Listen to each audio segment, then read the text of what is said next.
Hi, നമ്മളിന്നൊരു ceiling വർക്കിൻ്റെ video ആണ് ചെയ്യുന്നത്. ഇതിപ്പോൾ ഗ്രൗണ്ട് ഫ്ലോർ ആണ്. ഇനിയിപ്പം മൂന്നാമത്തെ നിലയിൽ ഒരു ചെറിയൊരു സംഭവം കൂടി ഉണ്ട്. ഇത് മൂന്നാമത്തെ നിലയിലാണ്. എൻ്റെ സ്ട്രെച്ചർ അടിക്കുന്നതിന് മുമ്പുള്ള വീഡിയോ എടുത്തിട്ടില്ല. സ്ട്രെച്ചർ വെച്ച് കഴിഞ്ഞതിന് ശേഷമുള്ള വീഡിയോ ആണിപ്പോൾ അത്. സ്ട്രെച്ചർ അടിയൊക്കെ ഏകദേശം കഴിഞ്ഞ് ഇനി ഒന്ന് രണ്ട് ഹാങ് ചെയ്യാനുള്ള ഇതും കൂടി കൊടുക്കാനുള്ളൂ, സപ്പോർട്ട് കൊടുക്കാൻ വേണ്ടിയിട്ടുള്ളത്. ഇവിടുന്ന് കോഴിക്കോട് മെഡിക്കൽ കോളേജാണ് വർക്ക്. അപ്പം ഹൈലൈറ്റ് മാളൊക്കെയാണ് കാണുന്നത്. അത്യാവശ്യം ഒരു വ്യൂ ഉള്ളൊരു ഏരിയ ആണ്. കുറച്ച് ഹൈറ്റിലായതുകൊണ്ട് അത്യാവശ്യം വ്യൂ ഒക്കെ ഉള്ളത്. സൈഡൊക്കെ കവർ ചെയ്യാനുള്ളതാണ് നമുക്ക്. ആ സൈഡ് ഓൾറെഡി ഒരു ഇൻഡസ്ട്രി പണിക്കാർ കവർ ചെയ്തില്ല. അതുകൊണ്ട് നമുക്ക് അങ്ങനെ സൈഡ് കവർ ചെയ്യണം. അതുകൊണ്ടാണ് അങ്ങനെ ഒരു സ്ക്വയറായിട്ട് ഉള്ള രീതിയിൽ അടിച്ചത്.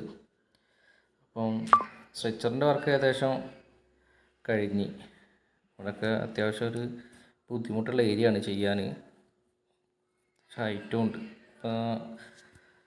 താഴെയുള്ള അതായത് ഗ്രൗണ്ട് ഫ്ലോറുള്ള സീലിങ്ങിൻ്റെ ഷീറ്റ് ഇടുകയാണ്.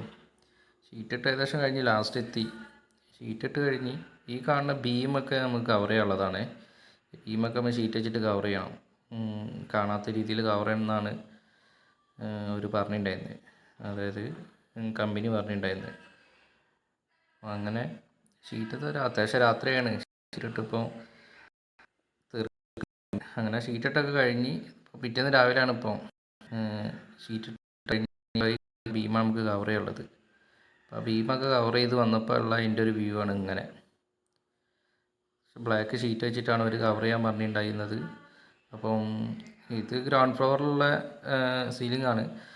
ഇപ്പോൾ ഞാൻ പറഞ്ഞില്ല, മൂന്നാമത്തെ നിലയിൽ ചെയ്തിട്ടുണ്ട്. പക്ഷേ അതിൻ്റെ ഏകദേശം ഇവിടുന്ന് കാണാം ജസ്റ്റ്. പക്ഷേ മൂന്നാമത്തെ നിലയ്ക്ക് ഇപ്പോൾ കയറാൻ പറ്റില്ല. അപ്പോൾ അവസ്ഥയൊക്കെ ചെയ്തിട്ടത് ഇതിനുള്ളിൽ.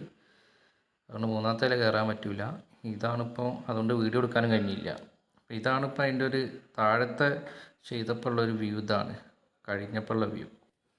അപ്പോൾ ചെയ്ത വർക്കും വീഡിയോ ഒക്കെ ഇഷ്ടപ്പെട്ടവരുണ്ടെങ്കിൽ ഒന്ന് ഷെയർ ചെയ്യുക, ലൈക്ക് ചെയ്യുക, സപ്പോർട്ട് ചെയ്യുക. ഇത്ര നേരം കണ്ട് സഹിച്ചിരുന്ന ആൾക്കാർക്കൊക്കെ താങ്ക്സ്.